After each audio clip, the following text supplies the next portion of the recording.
¿O se les olvidó? No, sí. ¿Sí?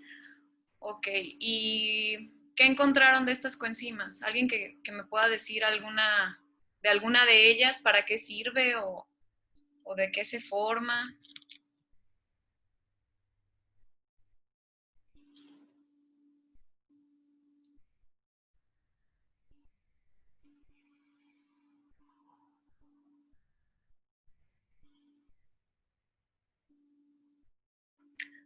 Daniel, ¿hiciste tu tarea?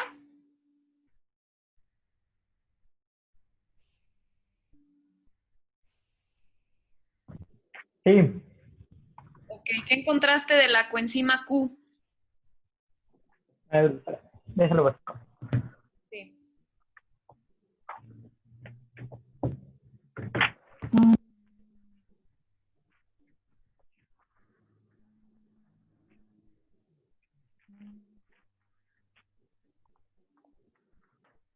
Bueno, yo la encontré como coenzima Q10, no sé si está bien.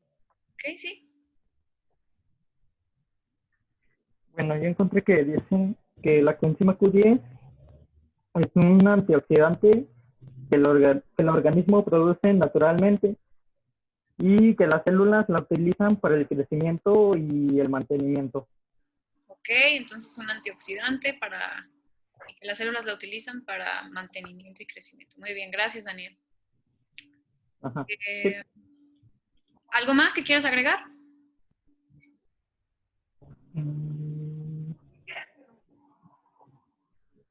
Bueno, y también dice que los niveles de la coenzima Q10 disminuyen a que vamos envejeciendo. Ok, va disminuyendo conforme envejecemos, ¿verdad?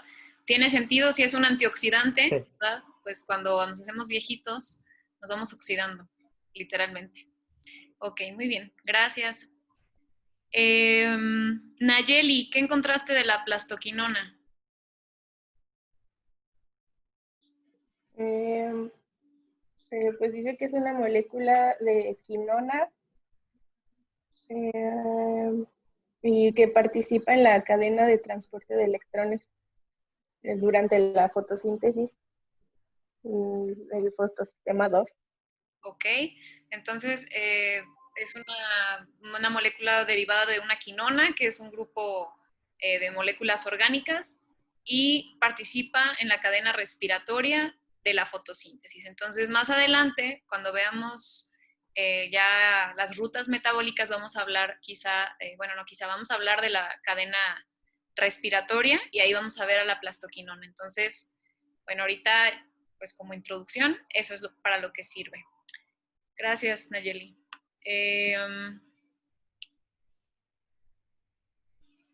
Dalirio, ¿encontraste algo de la coenzima A? Eh, Dice que yo encontré que es una coenzima notable por su papel en la biosíntesis y la oxidación de ácidos grasos. Ok, También en la descarboxilación oxidativa del ácido pirutivo.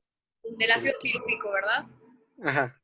Ok, muy bien, Que es un paso previo al ciclo de Krebs. exactamente. La coenzima A es de las primeras que vamos a revisar, ¿verdad? Cuando empecemos a ver el metabolismo de carbohidratos, ahí va a aparecer la coenzima A, como nos dice Dalirio, digamos, antes de que ocurra el ciclo de Krebs, que es un ciclo a través del cual se obtienen moléculas que van a darle energía a la célula, la coenzima A tiene un papel importante entre la glucólisis y el ciclo de Krebs. Entonces, bueno, ya la vamos a revisar más adelante.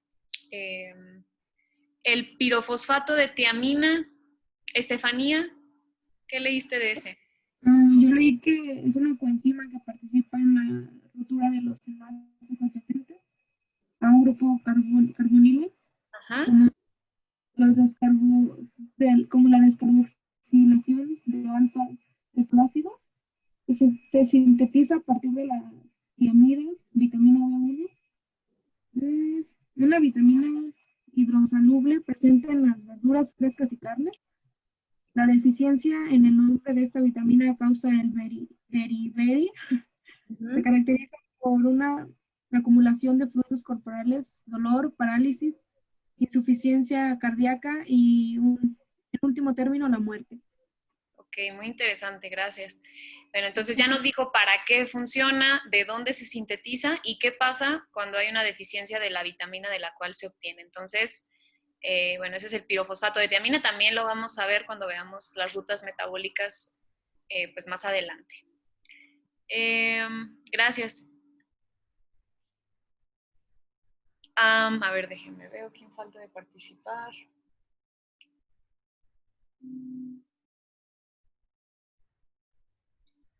Estefanía. Israel, ¿encontraste algo de la lipoamida? Encontré que es la forma de ácido lipoico unida a proteína, aunque a menudo se dice que el ácido lipoico en una vitamina B. Parece que los animales pueden sintetizarlo, lo que requieren ciertas bacterias y protozoarios para crecer. Ok, entonces es como un lípido y una proteína, según lo que dices, ¿verdad? Los animales la pueden sintetizar, pero otros organismos la necesitan. Ok, gracias. Y por último, la biotina. A ver, ¿Emanuel?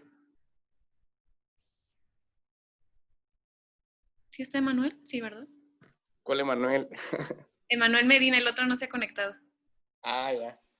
Yo de la biotina encontré que, bueno, también es llamada vitamina H, vitamina B7 y vitamina B8. Okay. Es una vitamina que establece el calor soluble en agua y alcohol y es susceptible a la oxidación que interviene en el metabolismo de los hidratos de carbono, grasas, aminoácidos y purinas. Ok, muy bien. Entonces está ahí, bueno, es una vitamina y la vamos a encontrar en varios procesos metabólicos, ¿verdad? Para Así es. todas las biomoléculas. Gracias. Ana Rocío, ¿algo que quieras agregar de alguna de las 6 enzimas que ya mencionaron? Nada más en la biotina que me aparece que forman enlaces de carbono-carbono. Maestra. Okay, Y... ¿qué más? Espérame.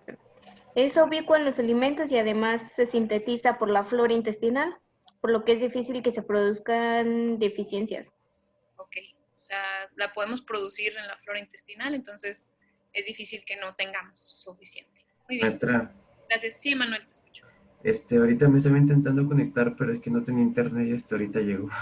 No te preocupes. Te pongo tu asistente. Maestra, también eso le pasó a Hugo. No se puede conectar por el internet. Bueno, díganle que lo siga intentando y que no importa que yo le ponga su asistente. Díganle que tiene falta de todos modos. Pobrecito. No, yo entiendo. Bueno, Emanuel Delgado, el que se acaba de conectar. Sí. Estábamos revisando la tarea, más o menos, no sé si quieras ahí mencionar algo de lo que investigaste de alguna de las coenzimas para que te pongamos tu participación. Pues la que más me llamó la atención fue la...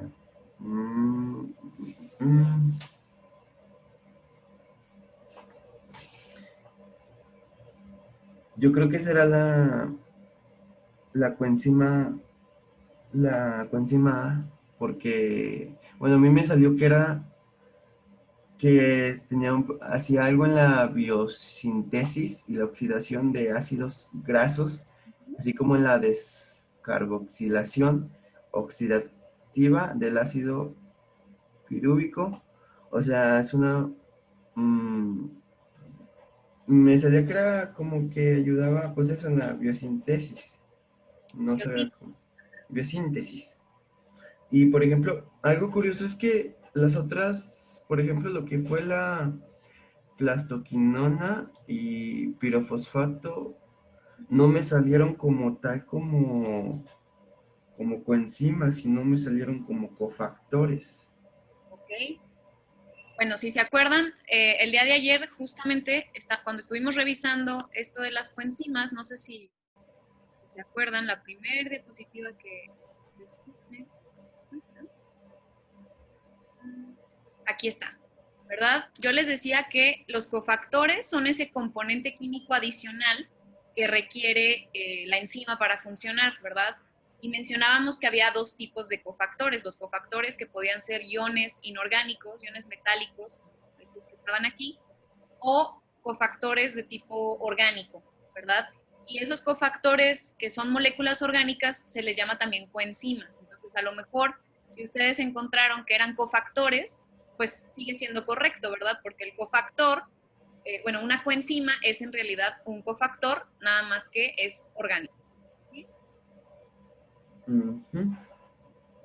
Ya es como lo mismo, pero si decimos coenzima ya es como un poquito más específico de que estamos diciendo que es una molécula orgánica. Si yo digo cofactor, puede ser una molécula orgánica o un ion inorgánico.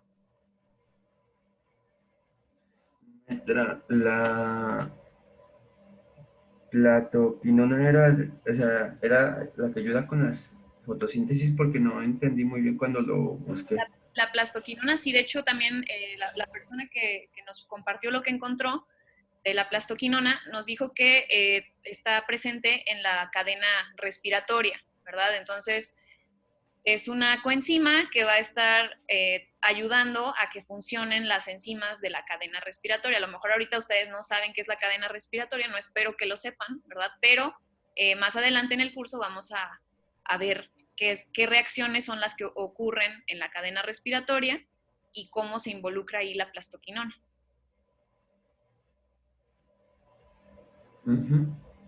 Ok.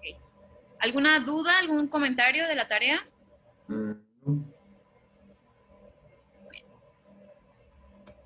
Muy bien, chicos, gracias. Bueno, entonces, el día de ayer nos quedamos, bueno, estuvimos, vamos a recapitular un poco.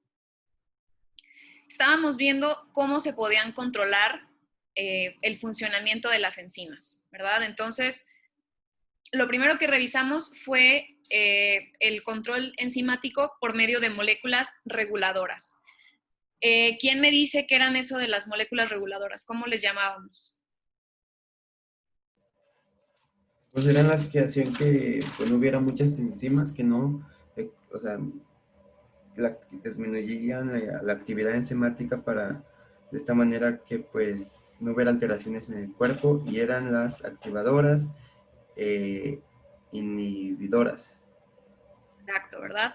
Decíamos que había de dos tipos, había activadoras o inhibidoras. Entonces, aquí yo en la imagen, si se fijan, les puse como un switch, ¿no? Como un apagador de la luz. Entonces, las moléculas reguladoras actúan de esta forma, o sea, o prenden la enzima o la apagan, ¿no? Fue lo que estuvimos viendo el día de ayer. Entonces, pueden ser activadores, pueden ser inhibidores, y luego vimos, pues, cómo funcionan, ¿no? Les decía que había de tipo competitivo y no competitivo. Entonces, aquí está esta imagen. Déjenme veo. Estefanía, ¿qué recuerdas de esta imagen? Bueno, yo recuerdo que, por ejemplo, a ver, déjame ver. Sí. En una en la que es competitivo, como bien lo dice, competía para ganar primero lugar, por así decirlo, para que no se uniera el sustrato. Y en el no competitivo, o sea, se podía unir a cualquier otro lado y el sustrato sí se unía al lugar donde debe ir, pero no sucedía ninguna reacción. Exactamente, ¿verdad? Gracias. Entonces, como dice Estefanía, en el competitivo, tanto el inhibidor como el sustrato están compitiendo por unirse al sitio activo, ¿verdad? Entonces, o se une uno o se une el otro. Y entonces, por eso se llama que es competitivo. Y en el no competitivo, como también nos dice Estefanía, tenemos el sitio activo en el cual el sustrato se va a poder unir, pero el inhibidor tiene otro sitio, ¿verdad? Entonces el inhibidor no va a estar compitiendo por el sitio activo, sino que él tiene su propio sitio. Entonces pues él llega y se estaciona ahí en el otro sitio, y una vez que se une al sitio que no es el activo, pero que como quiera puede unirse, bloquea a la enzima y entonces la reacción no puede ocurrir aunque el sustrato sí se una a su sitio activo, ¿verdad? Ok.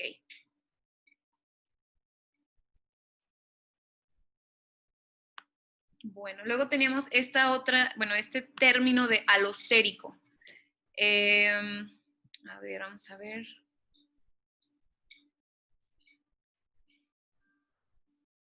Dalirio, ¿te acuerdas cómo funcionaba esto de la inhibición y activación alostérica? ¿O a qué se refería?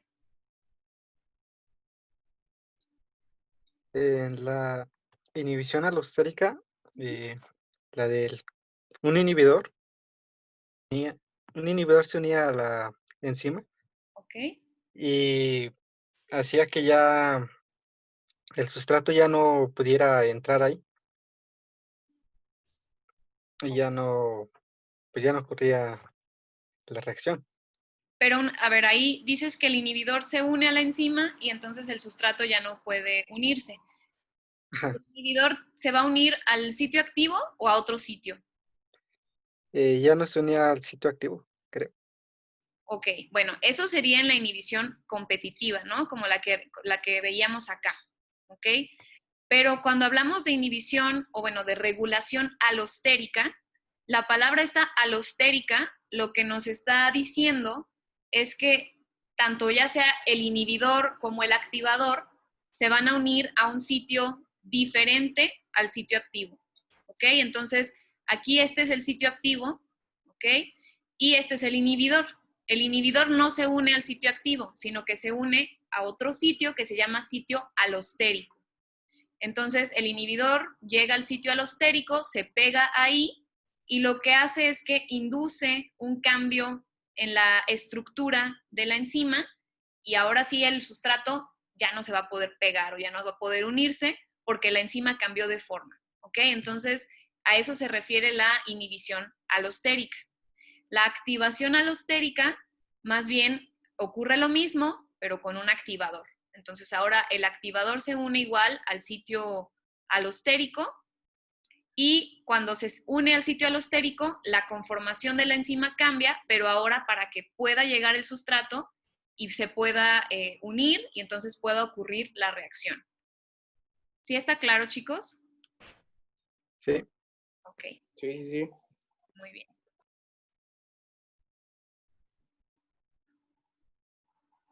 Bueno, y esto es lo que les mencionaba hace ratito, ¿verdad? De los cofactores.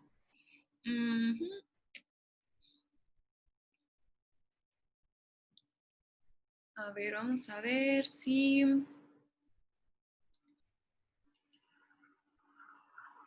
Israel, ¿te acuerdas qué era lo que ocurría en esta imagen?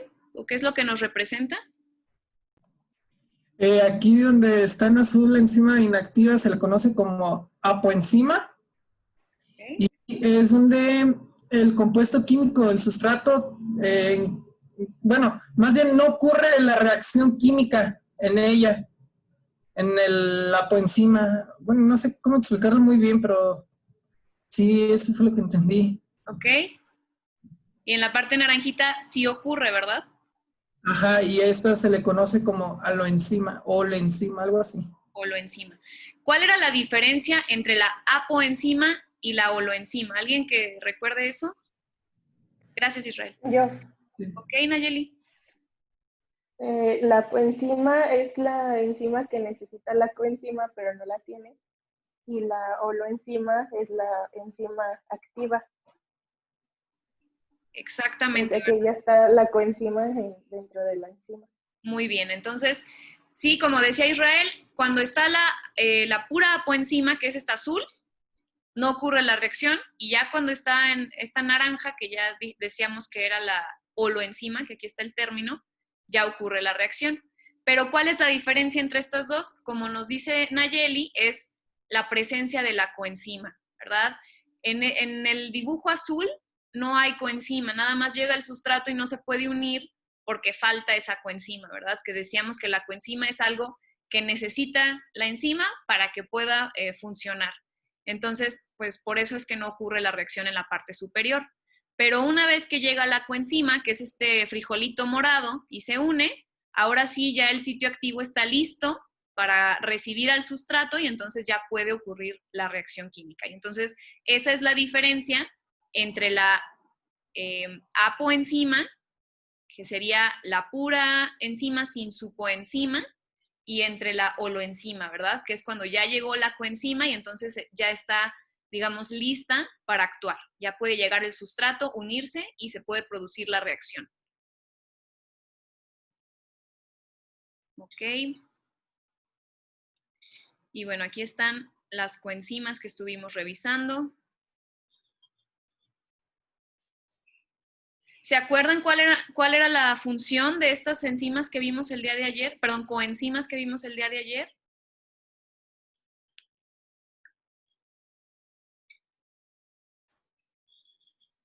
¿Alguien? Bueno, pues la...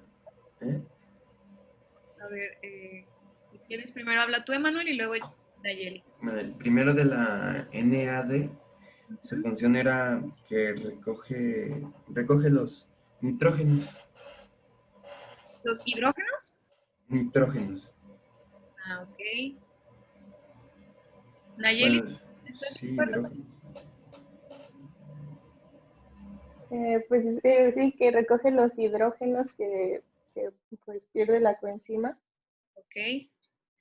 Ok, entonces aquí, sí, como dicen, yo les decía, las coenzimas lo que van a hacer, todas las 4 coenzimas que yo les puse aquí el día de ayer, que son las más comunes, las que vamos a ver en todas las vías metabólicas, estas 4 tienen esta misma función, digamos. Tanto NAD como NADP, como FAD, como FMN, lo que hacen es que van a recoger hidrógenos o a donarlos. Entonces, imagínense que tenemos la enzima, o sea, así como las dibujábamos ahorita, ¿no? Esta digamos que es nuestra enzima. Entonces, esta enzima pues va digamos, a catalizar alguna reacción química, biológica.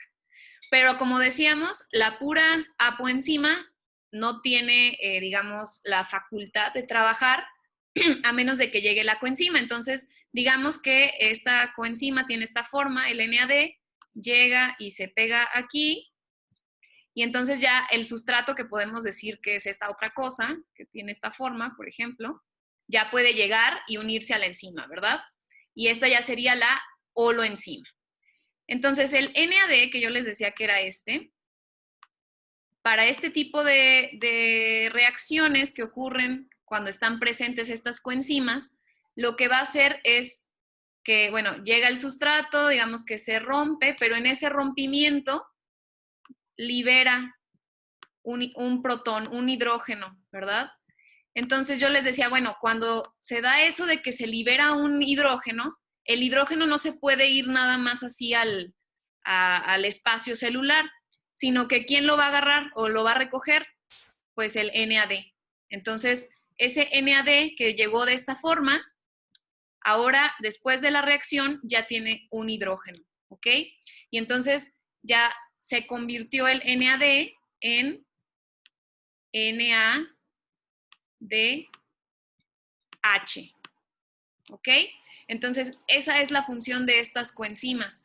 Van a, ya sea a tomar hidrógenos o cuando la reacción o cuando el sustrato los necesita para la reacción, va a llegar de esta forma y ahora le va a dar un hidrógeno al sustrato. Entonces ya el producto va a tener un hidrógeno de más. Tanto el NAD como el NADP pueden tomar un hidrógeno, o pueden tomar uno y luego toman otro. Entonces toman 2, ¿verdad? Ese es el caso para NAD y NADP. ¿Sí les queda un poquito más claro ya con este super dibujo artístico que les hice? Sí, sí, sí. Sí. Ok, muy bien. Entonces, esa es su función.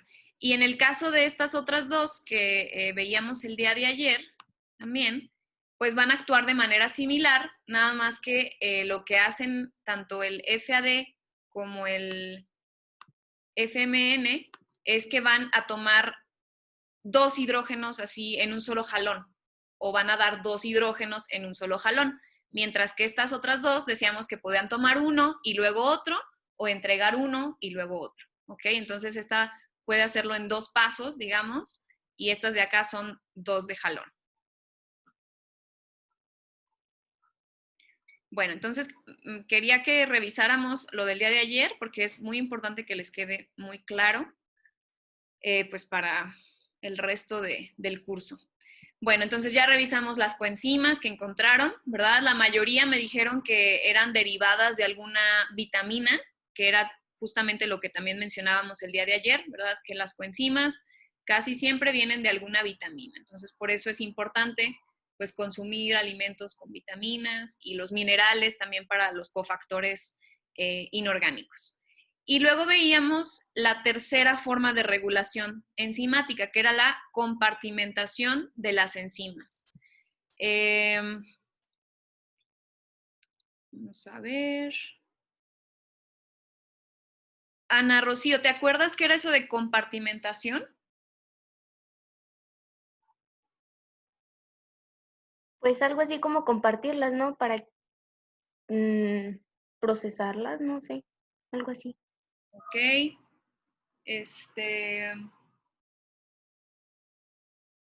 Déjenme ver quién falta. Daniel, ¿tú te acuerdas de alguna otra cosa sobre eso? No, la verdad no. La verdad no. Emanuel Delgado. Bueno, que la compartimentación es, por ejemplo, donde es un cierto espacio donde está la enzima, la cual solamente se activa cuando debe de ser. Se puede quedar ahí esperando, pero cuando es necesario se activa. Nos puso el ejemplo de las que estaban en el lisosoma, creo, las cuales tenían, en ese lugar de la célula tienen cierto pH, el cual al activarse pues ya hacen la función que deben de hacer. En cambio, si esa célula se rompe, si pasan a otro lugar con otro pH o otras condiciones, ya no funciona. Y de igual manera esta misma se queda guardada hasta que pueda llegar a un lugar donde vuelva a tener las mismas condiciones necesarias. Ok, exactamente. Gracias, Emanuel. Bueno, entonces, para los que no se acordaban, chicos, aquí dice compartimentación. A lo mejor no suena como a compartir, ¿verdad? Que era lo que algunos también mencionaban el día de ayer. Pero más que compartir es compartimento. Entonces, ¿qué es un compartimento? Pues es como, aquí está, ¿no? Compartimento. Vamos a ponerle aquí una O, compartimento. Entonces, es como, pues, tener una zona específica en la que va a haber cierto tipo de enzimas. A eso nos referimos con compartimentación. Y bueno, aquí en esta definición dice que significa que las enzimas que son necesarias para algún proceso en específico se van a conservar en los lugares en los que actúan. Yo les decía ayer, si yo necesito una enzima en el núcleo de la célula, pues me conviene tenerla ahí en el núcleo, ¿verdad? O sea, ¿para qué la voy a tener en la membrana si yo la necesito en el núcleo? Entonces, esa es una manera de tener a las enzimas donde las voy a utilizar. ¿Y por qué es útil para la regulación? Bueno, como también nos decía ahorita Emanuel, les puse este ejemplo en el que les decía, bueno, aquí yo tengo esta célula, digamos que es todo este óvalo como en color moradito, digamos que esa es toda la célula. Imaginemos que ahí está el núcleo, el aparato de Golgi, todos los organelos, imaginemos que están ahí. Y el citosol, que es ese liquidito, ¿verdad? En el cual van a estar esos organelos, pues ahí flotando, ¿verdad? Entonces, el citosol tiene un pH de 7.2. Y luego yo les decía que en los lisosomas, y algunos de ustedes recordaron que los lisosomas pues tienen enzimas digestivas, ¿verdad? Entonces, a nivel celular, digamos que el lisosoma es como pues el aparato digestivo. Todo lo que la célula consume, ¿verdad? Porque las células también se alimentan y ya no necesita, pues llega a estas vesiculitas donde están las enzimas digestivas y ahí esas moléculas pues se rompen en cachitos, se hacen pequeñitas, se digieren y se liberan al exterior, ¿verdad? Así es como funciona el lisosoma. Pero esas enzimas digestivas que tiene el lisosoma trabajan a un pH de 5. Entonces, ¿cuál es la ventaja de que esto esté dado de esta manera en una célula, ¿verdad? Que tenga un pH de 7.2 aquí afuera y que el lisosoma tenga un pH de 5, donde están estas enzimas digestivas, pues que si imaginemos que por alguna razón el lisosoma se rompiera, ¿no? Y entonces se salen las enzimas. Si eso ocurriera, pues las enzimas que estaban aquí adentro, sabemos que trabajan a un pH de 5. Si salen y ahora están acá en el citosol, ¿qué es lo que va a pasar si están a un pH de 7.2? ¿Creen que sigan funcionando? No, ¿verdad? Entonces, eso de la compartimentación, pues es una forma útil de evitar que las enzimas que tienen que trabajar en ciertos ambientes trabajen en cualquier lado, ¿no? Entonces, pues ya van a salir las enzimas, pero ya se van a desnaturalizar, van a dejar de ser funcionales. Y entonces, ¿qué es lo bueno de esto? Que las enzimas no se van a empezar a comer al núcleo y al retículo y todo lo que hay afuera de la célula, ¿verdad? Porque ya no van a funcionar. Si pudieran funcionar al pH del citosol, acabarían con toda la célula, terminarían matando a la célula. Entonces, por eso es útil esta compartimentación. ¿Sí les queda ya un poco más claro? Sí. Ok. Sí, ya. Muy bien, chicos. Entonces, vamos a seguir.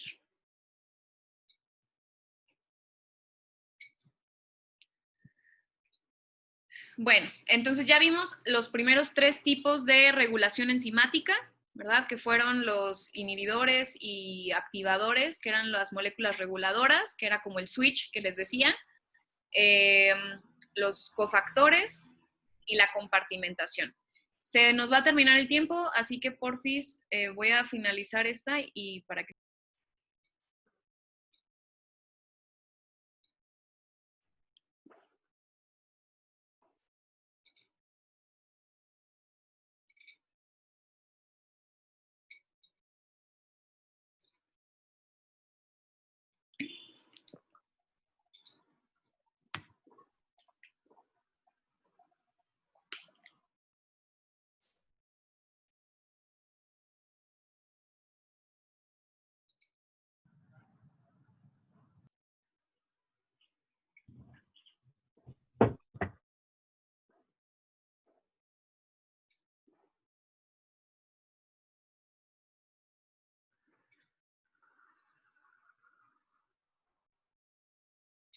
Ok. Bueno, entonces la cuarta forma de regular a las enzimas sería la inhibición por retroalimentación. ¿Alguien sabe qué es retroalimentar?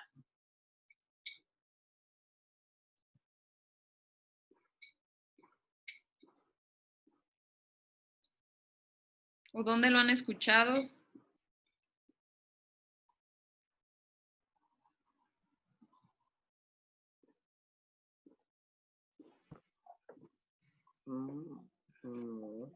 Como complementar, ¿no? Algo así. No sé. Puede ser, como cuando a veces que en alguna materia les dejan que hagan una presentación, ¿no? Y entonces, ya que presentaron, al final a lo mejor el maestro les hace algunas como observaciones, les dice, aquí pudieron haber hecho esto, o aquí estuvo muy bien esto, como darles esta como evaluación de lo que hicieron, puede ser. Eso es retroalimentar. Entonces, ahorita vamos a ver, bueno, eso es aplicado como a nosotros en el día a día, pero ¿qué es la retroalimentación para las enzimas? Es lo que vamos a ver. Entonces, lo que ocurre cuando existe esta inhibición por retroalimentación es que tenemos una vía metabólica, ¿verdad? En la cual pues se van formando productos. Ya dijimos que se une el sustrato a la enzima, se forman productos, ¿verdad? Cuando hablamos de una vía metabólica, lo que ocurre es que los productos que se obtienen de una de las reacciones ahora va a ser el sustrato de otra reacción y así sucesivamente. Eso es una vía metabólica, es reacción tras reacción tras reacción, en la que cada reacción pues va a tener una enzima específica, probablemente una coenzima, y pues como les digo, el producto de la reacción 1 va a ser el sustrato de la reacción 2, y luego ese producto de la reacción 2 será el sustrato de la reacción 3 y así sucesivamente. Entonces, en la inhibición por retroalimentación, el producto final de una vía metabólica, o sea, si la vía metabólica tiene 6 reacciones, el producto 6 va a regular, digamos, el ingreso a esta vía. O sea, cuando se forma mucho producto final, él va a decir, ¿sabes qué? Ya no es necesario que empiecen las reacciones desde la reacción 1. Eso es lo que hacen. Aquí está una imagen en la que puede quedar más claro, ¿verdad? Tenemos esta, digamos, pues vía metabólica, ¿verdad? Donde les digo que son varias reacciones, una tras otra.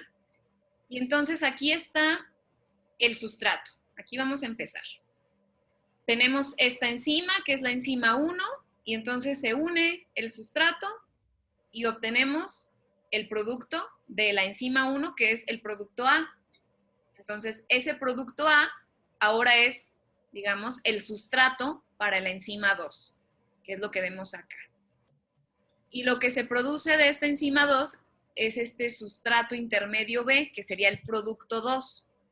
Y ahora ese sustrato va a actuar sobre la enzima 3. ¿Okay? Digamos que este es como un ejemplo con figuritas, ¿no? Y de esa enzima 3 lo que obtenemos es este producto. ¿Okay? Entonces, aquí tenemos ese pues, cuadradito amarillo que es el producto final de la vía. Este era el sustrato inicial y este es el producto final. Entonces, cuando hay poquito producto, pues la enzima sigue trabajando, la enzima 1 sigue trabajando, la enzima 2 sigue trabajando y la enzima 3 sigue trabajando. Pero cuando ya, digamos que la célula reconoce que hay mucho de este producto, ya se está formando demasiado, pues imagínense, si se sigue formando y se sigue formando y se sigue formando, luego, ¿dónde va a tener la célula espacio para guardar tanto producto? ¿Verdad? ¿O para qué, o sea, para qué gastas energía en formar un producto que ni siquiera estás necesitando? O sea, se te está acumulando. Entonces, es como en una fábrica, ¿verdad? Que a lo mejor tienes espacio para cierto inventario, pero ya si se te va la producción demasiado alta y ya no tienes dónde guardar tanto producto, pues sale peor, ¿no? Luego terminas o tirando tu producto o teniendo que rentar otro espacio para guardarlo. Entonces, lo mismo ocurre en la célula. Digamos que la célula es una fabriquita muy pequeña, pero es lo mismo. Entonces, ya cuando se da cuenta la célula que ya se formó demasiado producto, ¿qué es lo que ocurre? Ese mismo producto final se va y se une a la primera enzima, o sea, esta primera enzima, en un sitio alostérico, ¿verdad? Que era donde les decía que se va a unir a un sitio diferente al sitio activo. Entonces, eso es lo que ocurre. El producto final va y se une a la primera enzima y esa unión alostérica lo que hace es que, al igual que como vimos en los ejemplos anteriores, se cambie la conformación de la enzima y entonces el sustrato, que era el que se iba a unir a la enzima 1, pues ya ni siquiera se puede unir. Y ya bloquea toda la vía metabólica. Y entonces se deja de producir tanto el producto 1 como el producto 2 como el producto final y pues ya la célula es la forma en que regula que no se vaya a formar demasiado producto. Ya cuando la célula se da cuenta que ya bajaron los niveles del producto, ahora pues ya se separa de aquí y se vuelve a activar la vía metabólica. ¿Dudas de esto? No. ¿No? ¿Alguien que me lo quiera explicar nuevamente con sus palabras?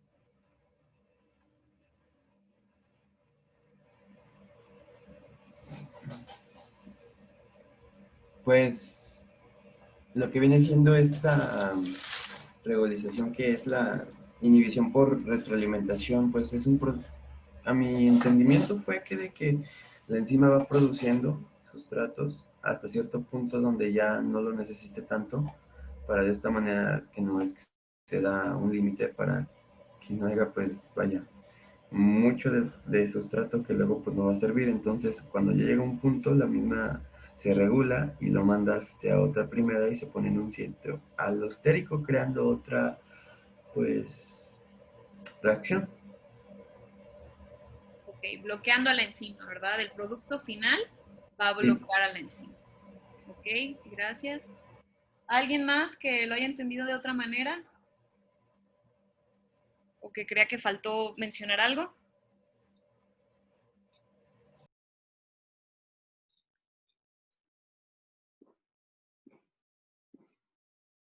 ¿Todo clarísimo?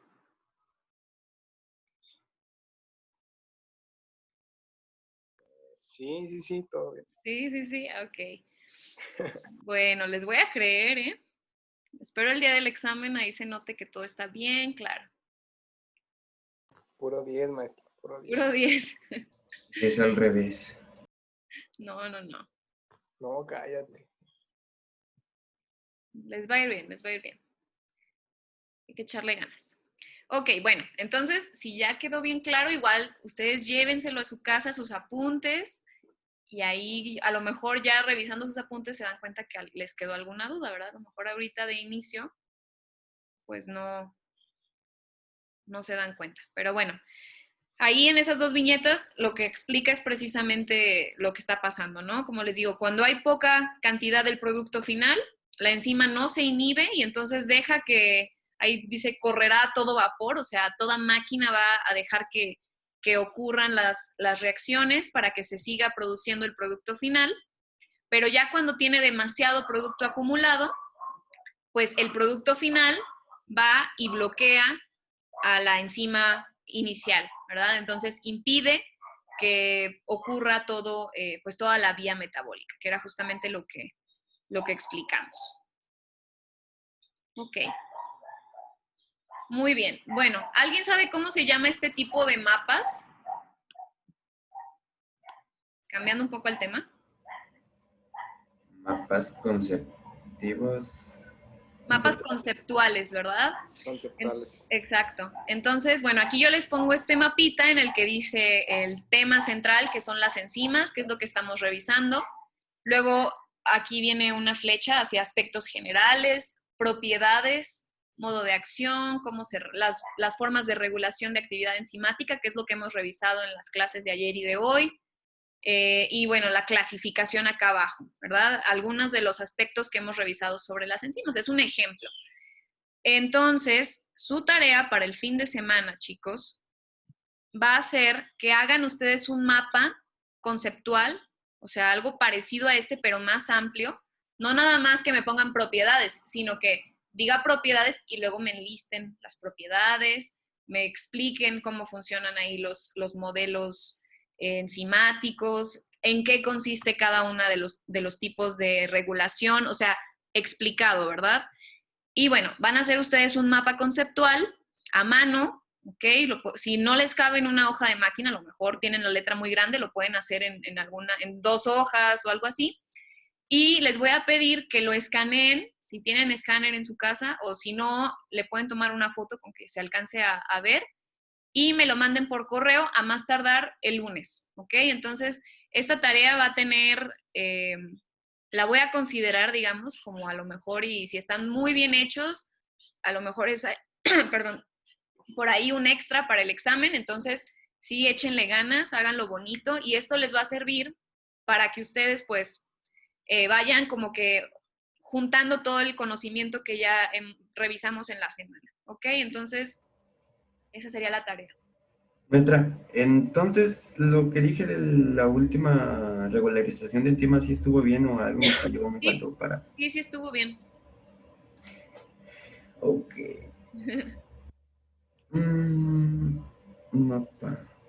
Ok, sí. Sí, entonces esa sería la tarea. No sé si hay alguna duda, algún comentario antes de terminar la clase de hoy.